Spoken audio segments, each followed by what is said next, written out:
네, 오늘 말씀 제목은 교만 깨뜨리기라는 제목으로 이렇게 말씀을 나눌 텐데요. 네, 15절에 보면 너희는 들을지어다 귀 기울지어다 교만하지 말지어다 라고 이렇게 말씀해 주고 있고요. 17절에도요. 듣지 않으면 심령이 이렇게 교만한 것이라고 또 이렇게 나와 있기 때문에 오늘은 좀 이렇게 교만에 대한 부분들이 나와 있거든요. 그래서 좀 두 가지로 살펴볼 것은, 하나는 나의 교만을 살펴보고요. 또 한 가지는 우리 주변에 이제 하나님께 돌아오고 있지 않은 사람들이 사실 교만한 사람들이라고 볼 수 있거든요. 그들을 위해서 나는 무엇을 할 수 있을지 이 두 가지를 살펴보겠습니다. 그래서 첫 번째로 교만을 깨뜨리기 위해서는요, 무엇으로 나를 채우고 있는지를 보아야 합니다. 그러니까 이건 나의 교만을 보자는 거죠. 이게 12절부터 14절인데요. 그러므로 너는 이 말로 그들에게 이르기를 이스라엘 하나님 여호와의 말씀에 모든 가죽 부대가 포도주를 차리라 하셨다 하라. 그리하면 그들이 내게 이르기를 모든 가죽 부대가 포도주를 찰 줄을 우리가 어찌 알지 못하리요 하리니, 너는 다시 그들에게 이르기를 여호와의 말씀에 보라. 내가 이 땅에 모든 주민과 다윗의 왕위에 앉은 왕들과 제사장들과 선지자들과 예루살렘 모든 주민으로 잔뜩 취하게 하고 또 그들로 피차 충돌하여 상하게 하되 부자 사이에도 그러하게 할 것이라. 내가 그들을 불쌍히 여기지 아니하며 사랑하지 아니하며 아끼지 아니하며 멸하리라 하셨다라. 여호와의 말씀이니라. 12절에 보면요, 하나님께서 그 관용어, 그 당시 사람들이 썼던 속담을 인용하세요. 그 속담이 뭐였었냐면 모든 가죽 부대가 포도주로 차리라. 이것은 그 당시에 통용되던 어떤 말이었었거든요. 그러니까 이것은 어떤 의미가 있었었냐면, 그러니까 이들이 잘 먹고 잘 살면 그냥 다 하나님이 주신 거다, 이제 이런 생각이 있었던 거예요. 우리로 말하자면 기복신앙이라고 볼 수 있거든요. 내가 예수님 믿고 잘 됐네, 사업도 잘 되고 세상적으로 잘 됐네, 이거는 다 하나님이 주신 복이야. 그러면 나와 하나님과의 관계는 지금 제대로 가고 있어, 이제 이런 식으로 생각을 했던 거죠. 우리나라도 지금 딱 우리나라의 모습 아니겠습니까? 얼마나 잘 먹고 잘 삽니까? 그러니까 이게 지금 하나님이 그냥 막 무조건적인 부흥과 번영을 주셨기 때문에 이렇게 된 거라고 생각을 하고 있는 거겠죠. 어느 부분은 맞지만 틀린 부분들이 얼마나 많이 있는지 여러분들이 지금 잘 알고 있지 않습니까? 그러니까 이들의 착각은 뭐였었냐면, 우리 자신을 우리는 지금 하나님으로 채우고 있기 때문에 당연히 부흥하고 번영할 거야 라는 것으로 착각을 했다라는 것입니다. 원래 이 남유다 백성, 하나님의 백성은요, 무엇으로 채워야 되냐? 하나님과의 교제의 기쁨으로 자신들의 욕구를 궁극적으로 채우려는 존재로 창조가 되었다라는 거겠죠. 그런데 이 남유다 백성들의 실제 현실을 보면요, 그들은 무엇으로 자신을 채우고 있었냐면 세상적인 방법인 술과 재물을 통해 욕구를 채우려는 이기적인 생각에 지금 이 남유다 백성들은 사로잡혀 있다라는 것이에요.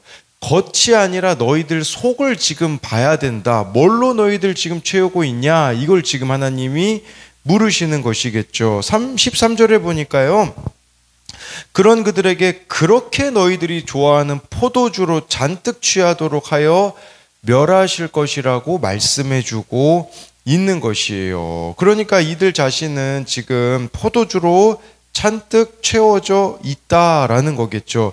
13절에 보니까요, 왕들, 제사장들, 선지자들, 이 사람들이요, 분별력이 있어야 되는 사람들이잖아요. 근데 분별을 하지 못해요. 왜냐? 잔뜩 취해 있기 때문이거든요.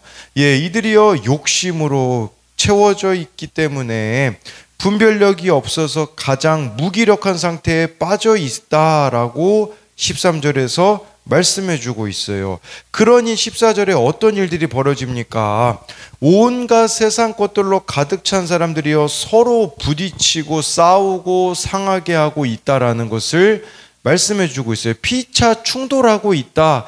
이거 지금 딱 우리나라 모습 아니겠습니까? 서로 피차 충돌하고 있는, 내가 옳다고 얼마나 우리나라에는 특별히 각 나라마다 붙잡고 있는 영이 있다라는 그런 이야기를 하시는 분들이 있는데, 우리나라 같은 경우는 분열의 영이 있다라는 그런 이야기를 하는데, 그게 우리가 온갖 세상 것들로 가득 차 있기 때문에 지금 우리나라의 모습이 아니겠습니까? 임한창 씨가 쓰신 개울에 자갈이 없으면 시냇물은 노래하지 않는다는 책에 보면요, 않는다는 책에 보면 어느 한 노인을 이렇게 이야기하고 있어요. 사막에 조그마한 오두막을 짓고 사는 노인이 있었대요. 근데 그 집이요, 울창한 야자수 숲으로 둘러싸여 있었고요, 마당 한복판에는 작은 샘이 있었거든요. 사막을 지나는 나그네들은 여기에 들러서요, 휴식을 취하고 샘물로 목을 축이고 그늘에서 피로를 풀었다고 해요. 노인은 나그네들이 행복해하는 걸 보며 보람을 느끼고 하나님께 감사했대요. 그런데요, 이제 문제가 발생하는데 뭐냐? 나그네들이 감사의 표시로 노인에게 동전을 건네주었거든요. 그러자 노인이 금고에 돈이 점점 쌓이자 이제 욕심이 생기는 거예요. 그래서 이런 마음이 생긴 거예요. 아, 동전이 가득 차면 이 돈으로 더 넓고 큰 집을 지을 수 있겠지. 그러면서 이제 노인이 어떻게 바뀌냐면 나그네들에게요, 노골적으로 돈을 요구하기 시작해요. 돈을 주고 물을 사 먹는 나그네들은요, 당연히 노인에게 고마움을 느끼지 않죠. 그리고 물을 나그네들이요, 귀히 여기지 않고 낭비합니다. 이 노인이요, 샘물이 말라가는 것을 발견해요. 그러니까 이제 무슨 생각을 하냐? 아, 야자수가 저 샘물을 지금 흡수하고 있네. 샘물을 보존하려면 야자수 잘라버려야 돼. 조금만 더 물을 파면 좋은 집을 지을 수 있을 거야. 그래서 노인이요, 야자수를 다 베어내요. 어떤 일이 벌어지냐? 사막에는 시원한 그늘이 사라졌고요, 샘물도 말라 버리고요, 노인의 오두막집을 찾는 사람은 아무도 없게 되어졌다라는 거죠. 결국 노인은요, 뜨거운 햇볕을 견디지 못한 채 숨지고 말았다라는 거예요. 뭘 이야기하고자 하는 거겠습니까? 조그만한 욕심이, 조금 내가 타협한 그 욕심이 너무 커져가지고 나중에는 걷잡을 수 없게 되었다라는 것을 말해주는 거예요. 하나님과의 관계도 마찬가지예요. 여러분, 우리가 왜 매일 하나님하고 친밀해야 되겠습니까? 매일 하나님하고 친밀하지 않잖아요. 조그만한 욕심이 우리들을 비집고 들어올 거예요. 그것을 여러분들이 그냥 이 친밀함을요, 방치하잖아요. 하나님과의 친밀함을요. 그렇게 되어지면 그것이 점점 커져가지고 나중에는 돌이킬 수 없는 지경에 이르게 된다라는 것이에요. 그렇기에 여러분, 우리들에게 필요한 사람은 누구겠습니까? 13절에요. 지금 예레미야가 외치고 있잖아요. 보라라고 이렇게 외치고 있는, 우리가 이 말씀을 보면 여호와의 말씀에 보라를 외쳐줄 사람이 필요하다라는 거겠죠. 저와 여러분들이 여호와의 말씀에 보라라고 외쳐줄 사람이라고 한다면 영적 지도자들도 될 수 있겠고요, 공동체가 될 수가 있겠죠. 그래서 보라고 외치며 구체적으로 알려줄 영적 지도자들, 교회 지체들의 조언에 귀를 기울여야 한다라는 것이에요. 교회 공동체의 권면을 겸손히 따를 때에, 그때에 우리는 우리 안에 있는 욕심들을, 죄들을 마주할 수 있게 되고 하나하나 가지치기에 갈 수 있다라는 것이에요. 그렇게 보라고 외쳐주는 영적 지도자들과 교회 공동체가 있는데, 문제는요, 들으려고 하지 않는다라는 거예요. 그게 바로 15절 16절에 나오거든요.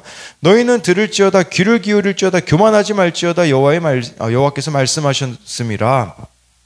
그가 어둠을 일으키시기 전, 너희 발이 어두운 산에 거치기 전, 너희 바라는 빛이 사망의 그늘로 변하여 침침한 어둠이 되게 하시기 전에 너희 하나님 여호와께 영광을 돌리라 라고 해가지고요, 심판과 저주가 임하기 전, 그 16절이거든요. 그렇게 임하기 전에 15절에 보니까 듣고 귀를 기울여서 교만하지 말라고 말씀해주고 있습니다. 여러분, 교만이 뭐겠습니까? 결국은요, 듣지 않는 거예요. 귀를 기울이지 않는 게 바로 교만이라는 거겠죠. 왜 듣지 않을까요? 왜 귀를 기울이지 않을까요? 그것은 자기 생각에 갇혀 내가 옳다고 생각하기 때문에 이렇게 영적 지도자들과 교회 지체들의 권면들을 듣지 않는 것이죠. 따라서 여러분, 아직 듣기 어려운 말씀이 있다는 것은 내가 여전히 교만하다라는 증거예요. 그렇기에 여러분, 교만하잖아요. 그러면요, 말씀이 있잖아요. 거슬리게 되어져요. 예. 내가 듣기 어려운 말씀을 잘 듣는 것, 그게 17절에서 마지막에 뭐라고 이야기합니까? 너희 하나님 여호와께 영광을 돌리라. 하나님께 영광 돌리는 것은요, 다른 게 아니에요. 뭐냐면 듣기 어려운 이 하나님 말씀을 잘 들으며 살아가는 것이 하나님께 영광이 되어지는 것이겠죠. 그러니까 우리가 말씀에 대한 태도가 교만을 측정해 준 하나의 도구라고 한다면 저는 또 한 가지가 있다고 생각합니다. 그건 뭐냐면요, 사람에 대한 나의 태도가 교만을 측정해 주는 또 하나의 도구라고 할 수가 있어요. 저는 때때로 이렇게 불편하게 여겨지는 사람들이 있거든요. 뭐 예를 들면 우리 지난 토요일에 청년부 모임에 어느 이제 청년이 질문들이 너무 어려워가지고 이렇게 이야기할 게 없다라고 했을 때 뭐 그럴 수 있잖아요, 충분히. 근데 저는 그게 불편하게 느껴지더라고요. 그리고 이걸요 막 잘못 생각하더라고요. 그렇다면 이거 내가 오늘 준비를 못했다라는 말인가? 막 이런 식으로 생각이 되어지더라고요. 근데 제가요, 이게 누군가가 불편하게 느껴졌을 때는 그 사람의 문제라고만 생각을 했었거든요. 근데 어제 제가 또 하나님 앞에서 회개했던 것은 뭐냐면, 누군가가 불편하게 느껴지는 것은 내가 그 수준으로 지금 내려가지 못하고 있기 때문이거든요. 그게 하나님 앞에서 제가 다시 회개가 되어지더라고요. 아, 내가 교만하기에 누군가를 불편해하고 있구나. 이제 이 부분을 보게 되어지는 거예요. 그러다 보니까요, 지금도 뭐 가끔씩이겠습니까? 뭐 자주죠. 저라고 왜 불편하게 느껴지는 사람들이 없겠습니까? 그러면요, 그때 우리가 해야 되는 것은 하나님 앞에서 정말 내가 그 사람의 수준으로 내려가지 못하고 있는 것을 이렇게 보아야 되어진다라는 것이죠. 그래서 이것에 대한 적용 질문은 지금 내 마음은 무엇으로 가득 채워져 있습니까? 하나님으로 채우려고 하기에 보라고 외치는 영적 지도자와 공동체의 권면에 귀를 기울입니까? 또 한 가지는요, 내가 순종해야 하는 말씀과 그 사람의 수준으로 내려가야 하는 사람은 누구입니까? 그러니까 말씀에 대한 나의 태도, 사람에 대한 나의 태도가 교만하지 않는가? 그걸 지금 묻는 질문이라고 볼 수 있습니다.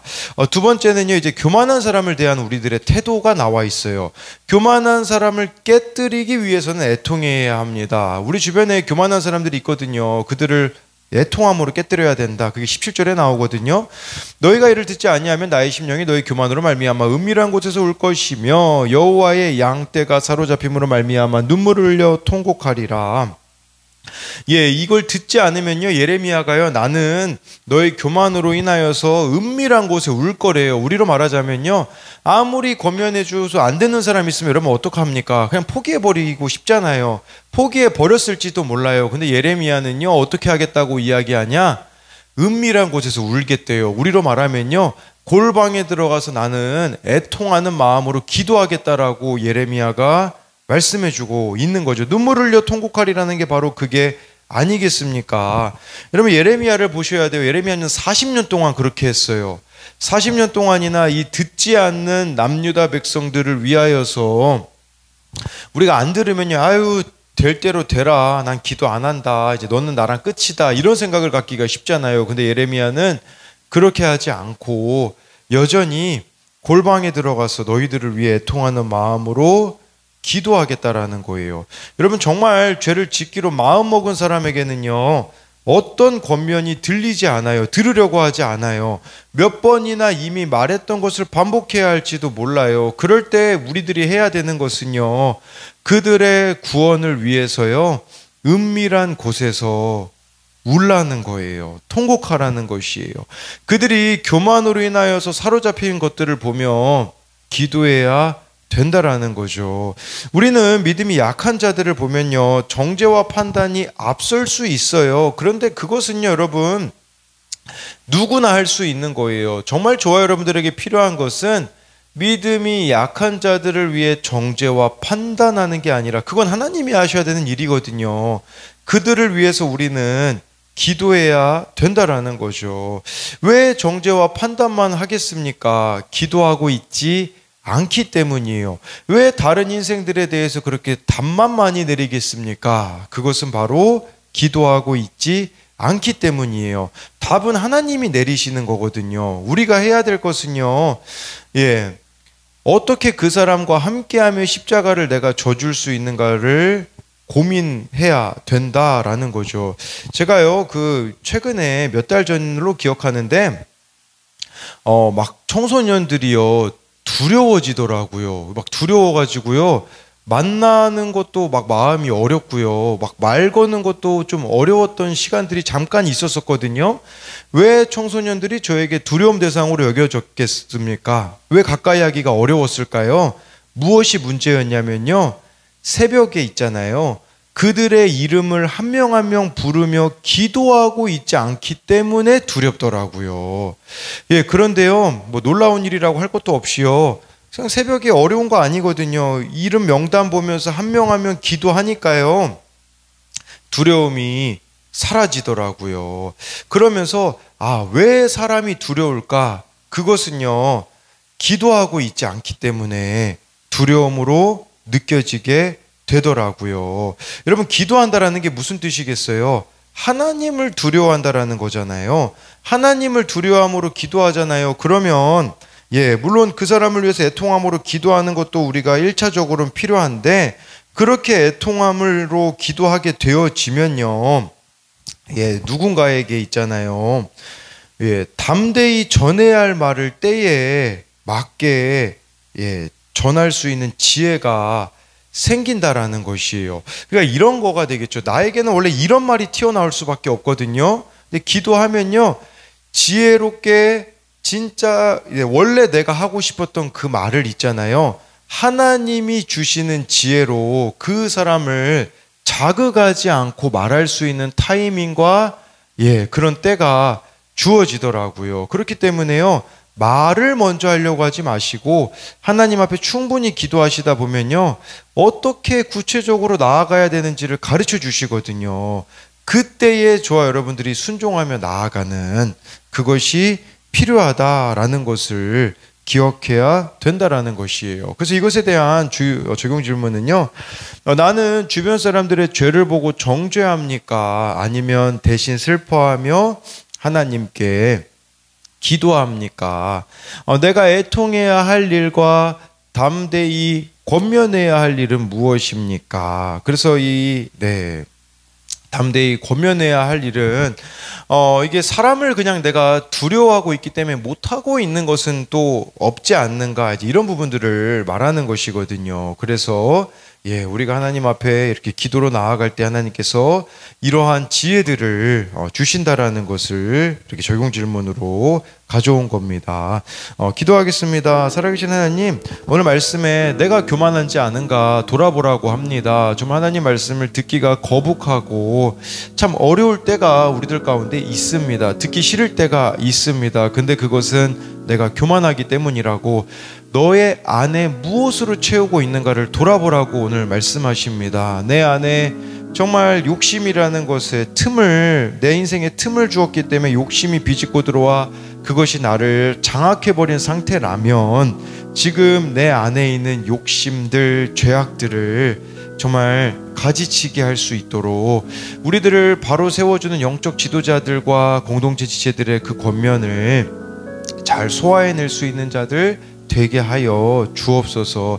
하나님, 저는 불편해 보이는 사람들이 있었을 때 그 사람들의 문제라고만 생각을 했습니다. 그런데 요즘 제가 깨닫는 것은 내가 교만하기 때문에 그 사람의 수준으로 내려가고 싶지 않기 때문에 불편해만 하였던 저의 모습이 있는데, 예레미야도 사실 불편한 사람들 투성이 아니었겠습니까? 근데 예레미야는 우리들에게 나는 정말 골방에 들어가서 아무도 보지 않는 그곳에서 이 남유다 백성들을 위하여서 울겠다고 애통하며 기도하겠다라고 말하는 것처럼, 하나님, 우리 주변에 참 하나님께 돌아오고 있지 않는 사람들을 보면 불편함들이 느껴질 수 있습니다. 그들의 구원을 위하여서 정말 애통해하며 기도할 때에 때로는 정말 우리가 찾아가서 전해야 될 말들을 하나님의 타이밍에 하나님이 주시는 지혜로 잘 전할 수 있도록 정말 비둘기같이 순결하면 뱀같이 지혜로움으로써 아버지 우리가 정말 한 사람 한 사람을